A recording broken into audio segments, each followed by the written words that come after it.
این ویدیو رو ضبط میکنم برای کانال مهاجران خودانداز اروپا، برای اینکه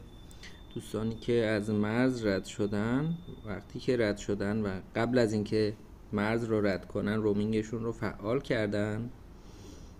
و بعد از اینکه مرز رو رد کردن با مشکل اپراتور مواجه میشن، دسترسی ندارن، بار ندارن یا همین آنتن دهی ندارن و بایستی که دسترسی به اپراتور رو به صورت دستی تنظیم کرده باشن. وارد منوی ستینگز میشن،